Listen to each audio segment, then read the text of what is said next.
Hello, I'm Eric Gordy. I was coordinator and principal investigator for the Inform project on informal practices in Southeast Europe. Let me tell you how we got inspired to do this project and some of the things that we found. The request went out for projects on the projects of European integration in the Balkan states. And if you look at the project of European integration, here's what it mostly is. You have the European Union asking parliaments to pass a bunch of laws. The parliaments pass them. Sometimes they pass them in packets of 200 without any debate. And these are laws that are never enforced. The states either don't have the capacity or they don't have the political will to enforce them. And what this means is that there is this whole world of how things get done that is described by law. And then there is what really happens. And there is some distance between them, and this distance keeps increasing and increasing. Now, this is something that is familiar to people in the region because they lived under a bunch of systems where people in power promised them that they would change the whole world and didn't. They established a lot of institutions that didn't work, and people found ways around them, okay? And the problem that we're seeing is that the gap between the formal rules and the informal practices, how people really get work done, is getting larger and larger. Now, everybody knows that this is true.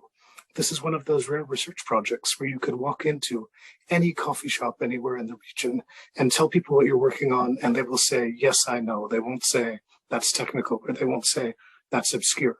But nobody had measured it, and nobody had really put together an argument about what it meant. So we did measure it.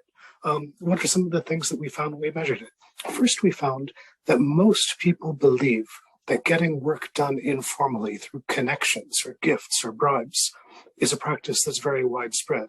A smaller number of people say that they know somebody who has done this. A much smaller number of people say that they have done it themselves. Second thing that we have found is that a lot is spent on informal practices, taking people in official institutions, on whose institutions you defend, for coffee, giving them gifts.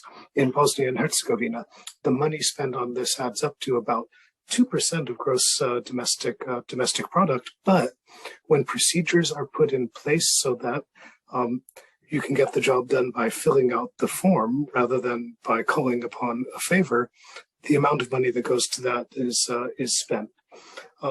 And we found a relation between people and political parties that we called relational clientelism, that people expect political parties to solve problems for them. Political parties cultivate these relationships by solving problems, by providing benefits, and it's a system that more or less works because legal solutions don't work, and because there are very few political differences between political parties. Now, what does this mean? What this means is that there's a real world of how people get jobs done and solve problems that is not described by law and that doesn't operate by following the rules. And we can talk about this real world of informality as equivalent to corruption, and there is some corruption in there. The relation with political parties looks a lot like corruption, but in many cases, it also provides solutions. Informal businesses are better at regulating interethnic relations in places where these are tense and where tension is enforced by law. They're better at providing for needs of, for example, women in the workforce for flexible time than formal ones. So the message of the Inform project was, first of all, to the European Union, to the governments of states in the region, yes, you're going to do reform. When you demand reform, demand real things. Don't demand a fantasy world.